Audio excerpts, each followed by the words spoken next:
Sabi sa mga awit, Kabanata 5, talatang 7, ngunit dahil sa inyong dakilang pagmamahal, makakapasok ako sa inyong tahanan. Ika'y sasambahin ko sa templo mong banal. Lulod ako, tanda ng aking paggalang. Tayo po isang daling manalangin. O Diyos, amang makapangyarihan sa lahat, maraming salamat po, Panginoon, sa gabing ito na muli kami nagkasama-sama, Panginoon, upang itaas ang iyong dakilang pangalan. Purihin ka, Panginoon, sa iyong kabanal-banalan, Panginoon. Panginoon, sa gabing ito kami lumalapit sa iyo, Panginoon, at humingi sa iyo ng patnubay, naggabayo po kami sa aming pananambahan. Ikaw nawa, Panginoon, patuloy na manguna sa amin sa gawain ito. Ikaw, Panginoon, ang banal mo Espiritu, ang siyang manguna at maging makasama namin sa aming pananambahan, Panginoon. Dalahin po namin, Panginoon, ang kaayusan ng aming pananambahan, ang lahat ng may mga mangunguna, Panginoon, patlubayin po siya at pagpalain, Panginoon. Dalangin din po namin, Panginoon, ang aming tagapagsalita, naway patuloy siyang pagpalain at maging aral at aming maisabuhay, Panginoon, ang kanyang mensahe na ibibigay sa gabing ito. Maraming po salamat, Panginoon, at dalahin din po namin, Panginoon, ang mga iba pa namin kapatiran na wala po rito. Patuloy niyo po silang paalalahanan, Panginoon, na may magawain tulad nito, Panginoon. Ganun din po, Panginoon, ang mga kasama namin sa online, Panginoon. Patuloy niyo silang gabayan at makasama namin sa pananambahan sa gabi ito. Muli sa iyo kapurihan at pagpapasalamat sa pangalan ni Jesus. Amen. Tayo po yung mga kaput.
Ngayon naman po ay dadako po tayo sa pagpapasalamat at testimony sa pamamagitan po ng kapatid na Jeff Fajardo.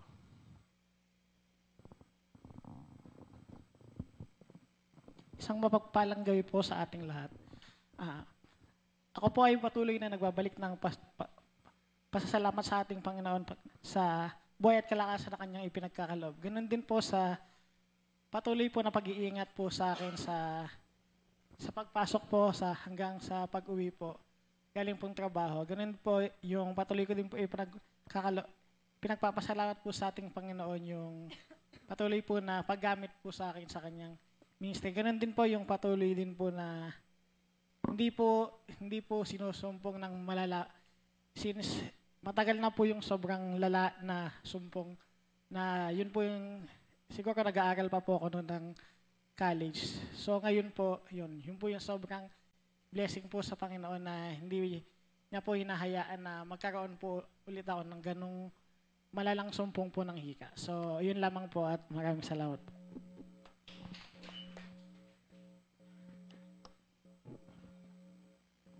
Yan, magandang gabi po sa ating lahat.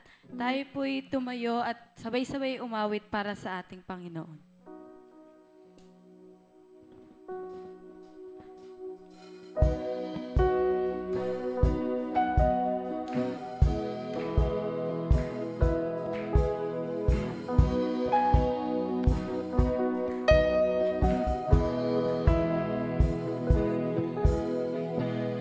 Standing here in your presence, thinking of the good things you have done, waiting here patiently just to hear a still small voice again.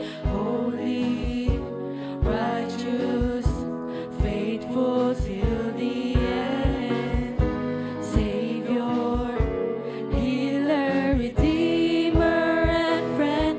I will worship you for who you are. I will worship you for who you are. I will worship you for who you are, Jesus.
po ihanda ang ating mga sarili, ang ating mga puso at isipan sa pakikinig po ng mensahe ng ating Panginoon na ihatid po ng ating kapatid Edith Maglibon.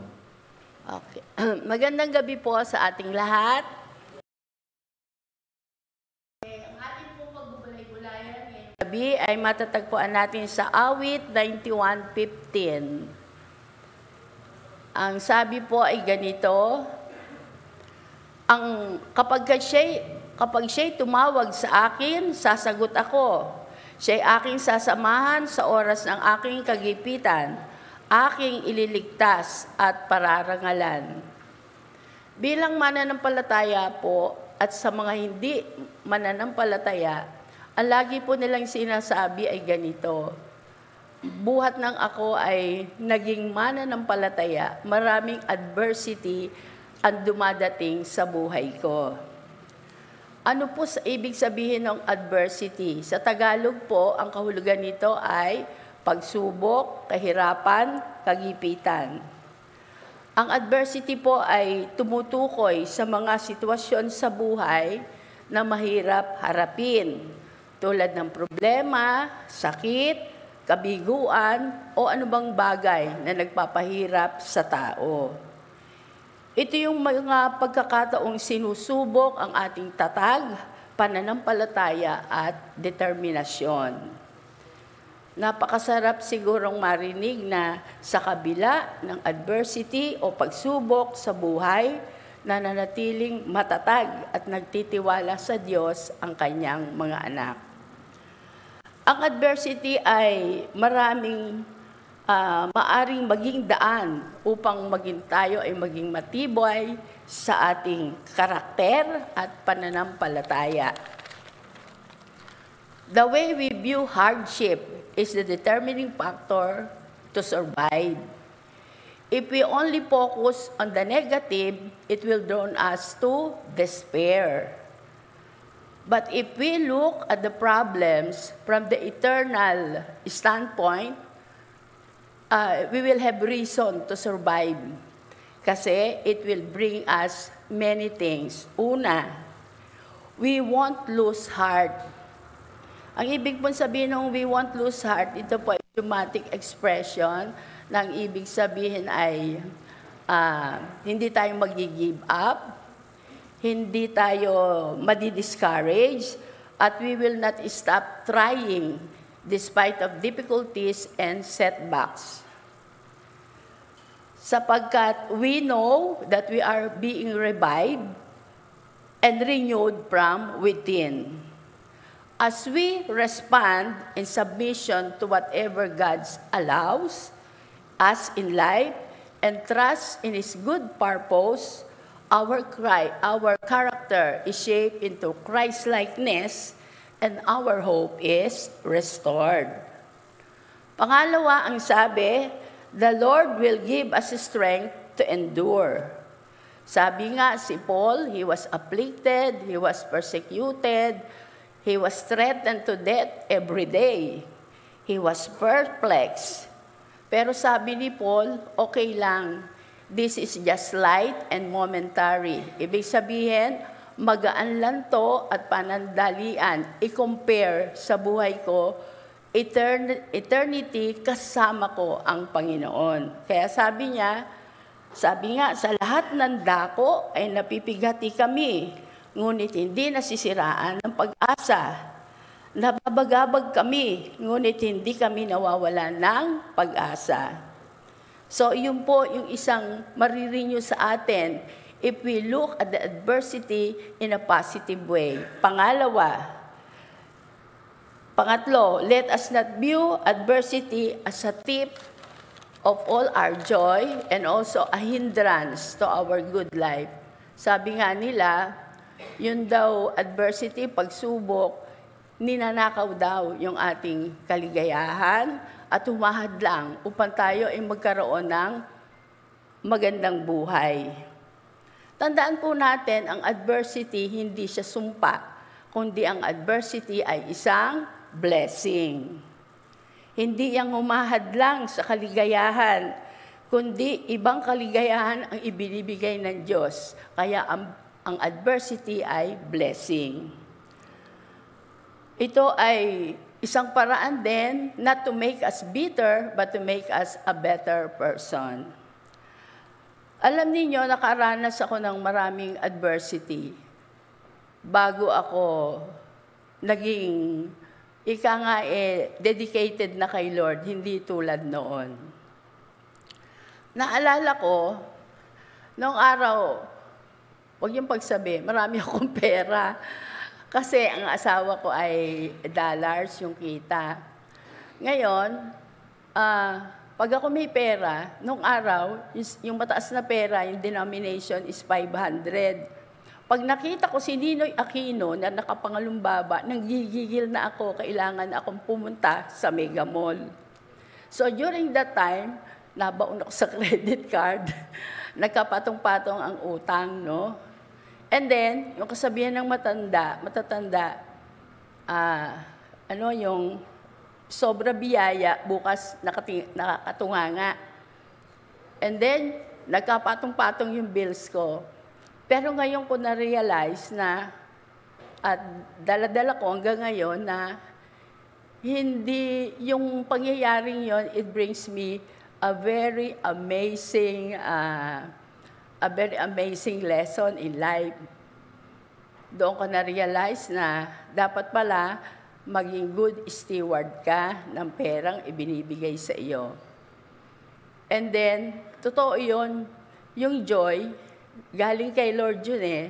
And then, naranasan ko rin na, yung sasabihin nila, kontento na yan. Hindi. Ang contentment is not having what you have, but contentment is how much you enjoy what you have. Kung ano mang meron ka galing kay Lord, yun yung good life, maging masaya ka. So, yun yung blessing ng adversity. Sabi nga po, ganito sa awit uli, ating pagbulay-bulayan, kapag siya'y tumawag sa akin, sasagot ako. Siya'y aking sasamahan sa oras ng kagipitan, aking ililigtas at pararangalan. Yung sabi po sa una, laging handang makinig ang Diyos. Yun ang sabi. Kapag tumawag ang isang mananampalataya sa Diyos, laging nakikinig ang Diyos. Kaya nga, lagi kong sinasabi, pagka kayo nananalangin, ikaw-quote nyo yung verse na favorite nyo o naaangkop.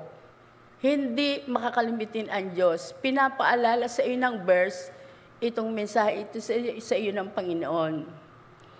Sabi sa Matthew 7:7, ask and it shall be given to you. Seek and you shall find. Knock and the door will be opened. For anyone who asks, he shall receive. For anyone who seeks, finds. And to those who knock, the door will be opened. Sabi, yung maganda yung Tagalog, kung ang anak mo ay humihingi ng tinapay, kung anak mo ay humihingi ng tinapay, bibigyan mo ba siya ng bato? At kung humihingi siya ng, hinihingi niya? Pag humihingi siya ng, bibigyan mo ba siya ng ahas? Ikaw nga, bagamat masama, marunong magbigay ng mabuting bagay sa iyong mga anak, gaano pa ang iyong amang nasa langit. So, yun. Tatawag ka, sasagot ako. And then, sabi pa doon sa ating pinagbubulay-bulayan, ang sabi roon ay, sasama ang Diyos sa oras ng kaguluhan, kagipitan, o anuman tawag natin, adversity. Hindi tayo nag-iisa sa ating problema dahil nangako ang Diyos na sasamahan niya tayo sa oras ng kagipitan. Sabi, ililigtas at pararangalan tayo ng Diyos. Ibig sabihin, di tayo pababayaan. Hindi niya kailanman ipapahiya ang kanyang mga anak. Sabi nga sa Bible, tumanda ako pero wala akong nakitang anak ng Diyos na namalimos. So, ganun, hindi tayo ipapahiya ng Diyos. So, kung ating iisipin yung awit 91, nagbibigay ng katiyakan ng proteksyon, presensya ng Diyos sa buhay ng mga mananampalataya. Sa pamagitan ng pagtitiwala sa Kanya, nakakaranas tayo ng kaligtasan, karangalan, at kasama sa oras ng kaguluhan. Nawa po, yan ay maging magandang aral sa atin. Tayo po'y tumayo at tayo po'y manalangin. Amang makapangyarihan sa lahat, maraming salamat. Mula noon hanggang ngayon, hindi mo kami pinapabayaan. Kung ano ngayon kami, may joy, may katatagan sa pananampalataya, yun lahat, Panginoon, ay dahil sa iyo.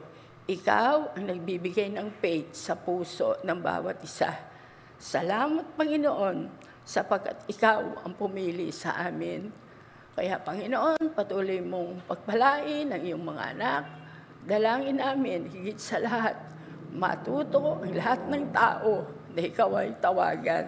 Lalong-lalo na, Panginoon, sa nangyayari sa aming bansa.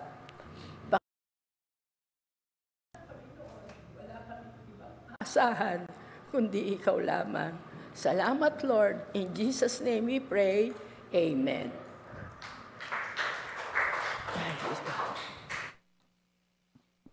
Ngayon naman po ay makakarinig po tayo ng isang tanging awit na ibibigay po sa atin ng kapatid na JC Kayabyab, kasabay po ng paghahandog.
Dadako po tayo ngayon sa ating sama-sama panalangin para po sa Group 1,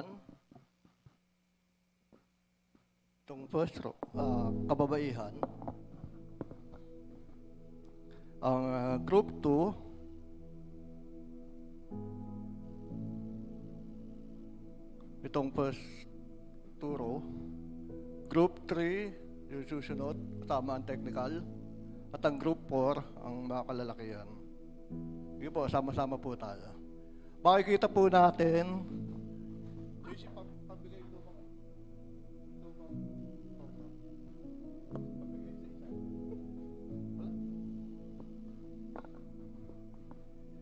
yung mga ano na lang po, pakitignan na lang po sa ating screen, yung mga hindi nating kabisado.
Tayo pong lahat ay tumayo.